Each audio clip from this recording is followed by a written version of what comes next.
So welcome back, guys, to what might be the deciding war in this series, because right now we have the Fraticelli fighting a war against the Norse faith as well as the fetishes. Now the fetishes declared this war, if we have a quick look here, it's the second fetishist Fraticelli nationalist war, but it's basically the Norse that are meeting the Fraticelli armies at the field of battle. So we'll see how many troops the fetishists bring over. They now at least have some sort of a coast, so they could potentially build some ships and bring troops over. But yeah, right now they're more busy besieging the Fraticelli colonies here in Africa. In fact, they are engaging the enemy a little bit, and they have control of the war goal. But still, the most of the battles are going to be fought in Europe. So right now we can see two wars, the twin battles of at sea and at land. And right now we can see that the Norse are actually winning. They bring 91,000 men, and they have a few more men in reserve. So if it stays like this, then we can see, yeah, we might see a Fraticelli defeat. Now at sea, it actually looks like the Fraticelli outnumber the Norse quite a bit, but they seem to have more morale, more quality ships, but now they're getting trashed. Now they are getting trashed. They lost a lot of their heavy ships. So apparently the Norse have the better quality fleet. Still, they're having some difficulties here. Alright, never mind. It's actually they're doing pretty well. Alright. That was a tough battle, one of the tougher naval battles I've seen in this series so far.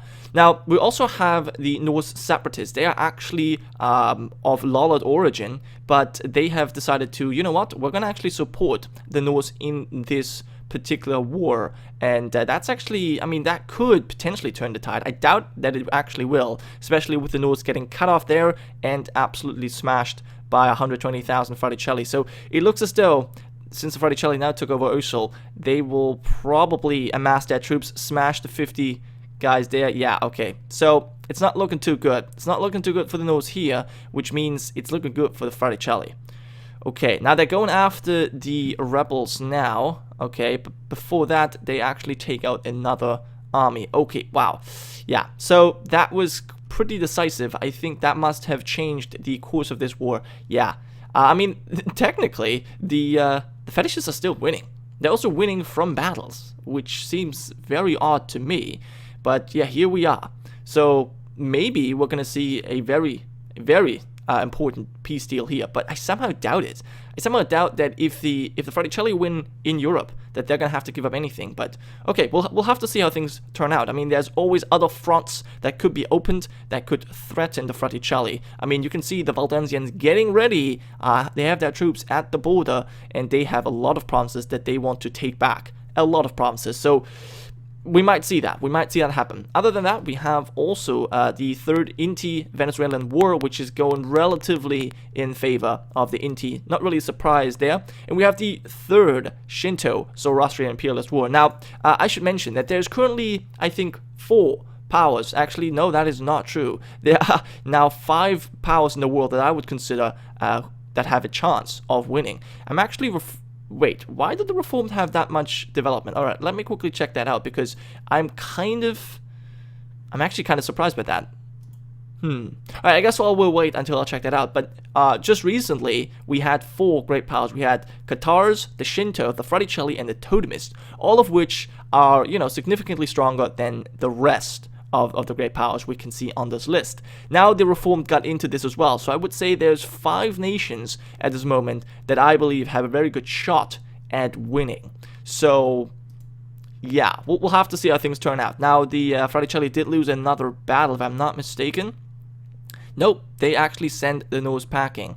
So it looks as though they're being overrun. If the fetishes do not support the Norse here, if they don't send any reinforcements, then this war could turn sour very quickly, in fact.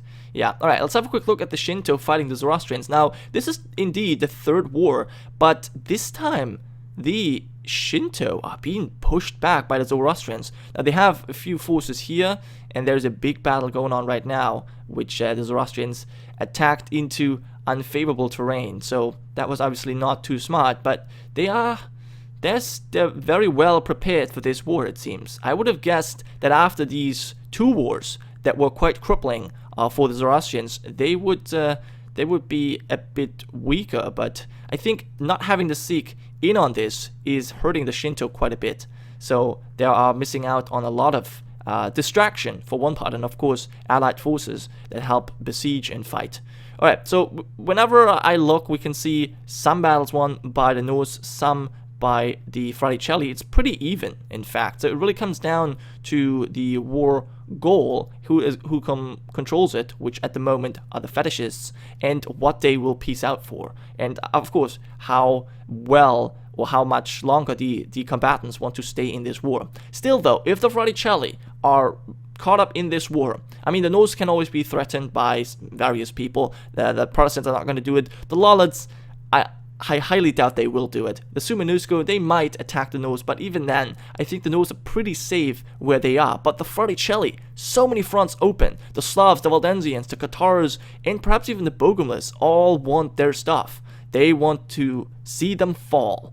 And that's quite possible that we can see that. So far, nothing is happening, so that's good for them, but they are definitely losing. And the more war score the fetishists gain here, the weaker the Fraticelli look in the world, and the more likely it is for other people to attack.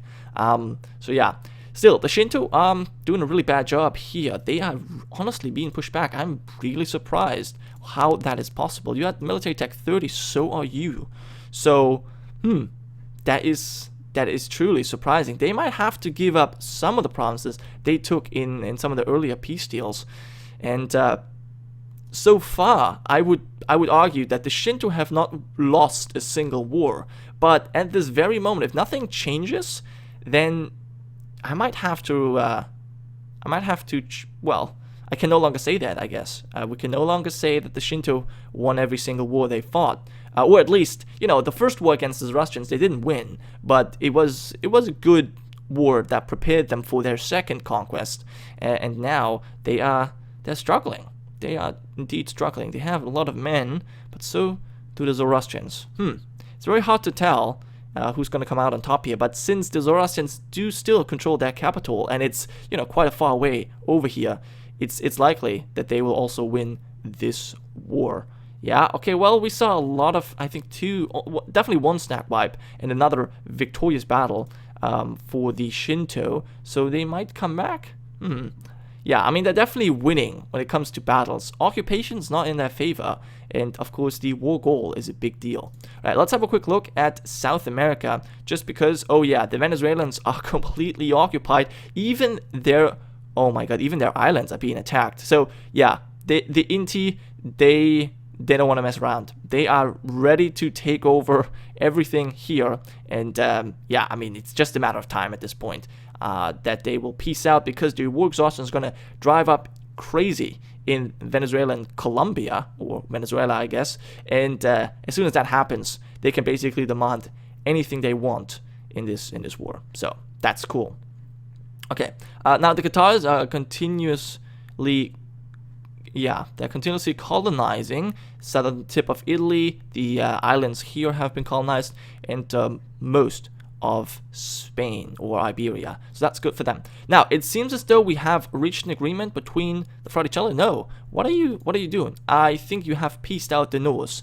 That is very much possible, and it seems as either they had to either give up cause, which is possible, or they simply white peaced. I could imagine that is something that has happened. Or, no, they had to give up a province. The Norse did indeed lose a province in this. Okay, so the Fraticelli once again prevailed. Not really a big surprise. Nobody used this opportunity to actually engage the Fraticelli, and the fetishists were not really all that useful in this war. So, yeah, they are going to win their war. They're going to take some colonies, but I doubt that this is really going to hurt the Fraticelli in the long run. But we shall see. We shall see. The other wars are still raging on, but I'm somewhat surprised that the world is that peaceful. I mean, it's basically the 3 wars that we had since the beginning of this episode, and still nothing else has changed. We're already 10 minutes in, no new wars have been declared, so that's kind of amazing, actually. Alright, let's have a look at the religions in that case. So, we have a Border Gore Samarithans, as someone has mentioned, or someone has called it. Yeah, they are border gory indeed. The Coptic collapse was something that was very ugly to see. I mean, I'm happy for the Kharijites to get their provinces back, but this was kind of a dick move. You should not have done that. But yeah, oh well. How many more provinces need to be colonized in Africa? Pretty much none. I'm sure that all of Africa is going to be colonized by the end of the game. The Papal State is trying to stay alive, but the Cathars are taking over ever more provinces. The Catholics and the Papal State are going to grow together here. Yeah, that's going to be their last stronghold. The Kharijites are most definitely at war, but probably just with the Ashanti, so that's not too important.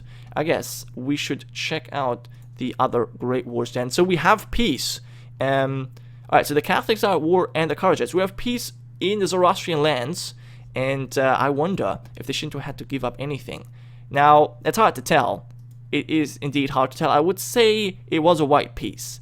That is what I would say, but I'm not too sure about these borders here. Still, I think the Shinto did not make any progress in this war, but at least they didn't lose anything. Alright, so that's good enough. We have the Fraticelli and the Fetishists peace out. Fetishists taking over all of the Fraticelli colonies here. Alright, that's decent for them, but they definitely need to do something. They need to maybe take over all of reformed East Africa if they really want to gain some strength. And maybe they should also go to war with the Sunni again. In the Inti, they managed to take a huge portion of the Catholic Venezuela here. Yes, 1, 2, 3, 4, 5, 6, 7, 8, and 9 provinces at the very least. So that's good for them. That is good for them, and they are allied to Totemist Brazil. They're allied to the Fetishists and the Totemists. Okay. Yeah, that seems like an alliance that is ready to crush the Nahuatl once again, who have no allies whatsoever. Alright, Nova Hollandia looking awfully nice, but most of this is actually wasteland, so they are by far not as strong as they look. Still, you know, it makes for a pretty sight. Yeah, as people have mentioned, North America, or America in general, looks pretty good border-wise. I mean, there's this little thing that is somewhat annoying, but other than that, it looks truly amazing. It looks truly nice. Whereas, well, Europe with the Slavs doesn't really look all that good. Also the Lollards and Protestants, it's just not all that pretty. This region is kind of okay. Africa, I guess, well, no, even Africa is horrible. So, yeah, basically just Americas look nice. The rest is just terrible mess of all kinds of provinces. Yeah, so the Ashanti are done, and I don't think that the Catholics got anything out of this.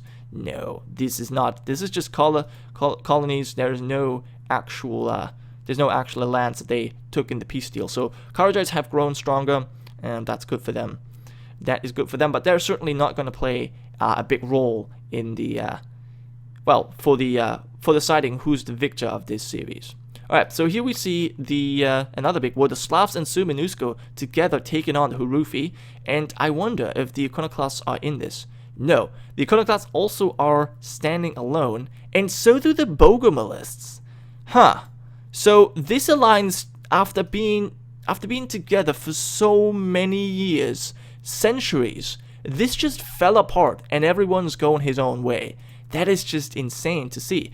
Except the Fraticelli. They have, they have left their time in isolation and once again found an ally in Europe, the Reformed. Now, this is going to strengthen their position immensely because these two nations, the Reformed and the Fraticelli, I would count to being potential winners of this series. So, them allying is a good move because that is going to stop the Cathars from making any good progress. Alright, so the Kharijites are now fighting the Jews after they have gained their independence. We have also the Slavs against the Hurufi, well, that we have just noticed, and it's a slaughter. Now, the Hurufi actually do have 80,000 men, but I think that is just way underpowered. If we just have a look at the Suomenusko stack here, that explains it all. That is why you have no chance. Actually, you know what? Where is the Hurufi army? There's 30,000. And there's another 40,000 fighting extremely well, to be fair. But yeah, we just see 90,000 men here, another 50,000. Okay, yeah, I guess the Hurufi, no matter how well they fight, they have no mountains they can really run to. They are pretty much toast. But, you know, they have been... I thought they would be dead quite some time ago, and they've always bounced back. So I don't really think that we're going to see them completely destroyed. All right, and the Kharijites, they are now continuing their efforts here. They have fought the Jews before, but that was when the Jews were a vassal of the Copts. Now, maybe the Kharijites are going to make the Jews the vassal themselves and use them to take over provinces from the Copts. That would actually be kind of funny. The Jews are being used as kind of a, I don't know, like a sandbag or like a buffer zone between the Copts and the Kharijites. Because, yeah, we have seen a lot of the wars being fought in Jewish territory. So they're kind of alone. And you know what? I'm actually surprised that they're no longer allied to the fetishes. Maybe they broke their alliance, but I don't think they have. No, they have just simply ended that alliance without any dishonor. So, okay, they wanted to get their independence, and then that was all they cared for. All right, so those are all the wars that are going in. Well, not going in, but going on. I'm actually kind of surprised by that. As I have mentioned many times now, that is truly also kind of sad, because I would have wished, you know, for the last 20 years that we have going on now, that there would be some more wars. All of the nations would try to get this victory here. So they would really do everything in their power to make sure that they win. Well, you know what? Despite the numerical advantage, the Hurufi are actually fighting quite well. Look at that. Yeah, even with unfavorable terrain, they won 2 battles against the Suomenusko. Well, now they're finally getting smashed after attacking into unfavorable terrain across a river with, you know, twice the amount of enemies facing them. So it looks as though okay, never mind. I thought the Suomenusko pieced out there for a second, but that is not the case. All right, you're still going on. These wars are still raging on. All right, now. Oh, what is that? Okay, so the war between the Jews and the Kharijites has ended, and I have the feeling, okay, you only took 2 provinces.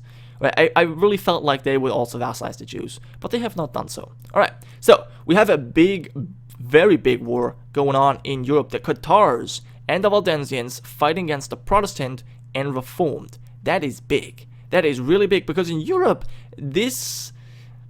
I would say in Europe, the balance of power is definitely in favor of the Cathars and Waldensians. I would certainly say so. As you can see, though, the new Reformed fleet is smashing the Cathars just here at the Finisterre Bay. So we'll see how naval dominance can maybe, you know, help win this war. North America is completely in control of the Reformed, and South America was, well, to be fair, not as strongly represented, but still definitely in favor of the Cathar La Plata. In Africa, we won't really see many wars, I don't think, and that is it. So this, however, will determine, I think, which of these 2 nations, currently great power number 1 and 2, are at war. Now, this is kind of a proxy war, because it's the Waldensians and the Protestants who actually fight, but this could have implications for both of these great powers. And, you know, the Fraticelli, Totemists, and Shinto, they need to do something to keep up. I mean, the Totemists could very well use this opportunity to go after the new Reformed faith, but we shall see if they actually do that. So there's going to be probably only 2 more episodes here, so I'm really interested to see who is going to win this. Thank you guys so much for watching. I hope you have enjoyed, and I'll see you guys next time.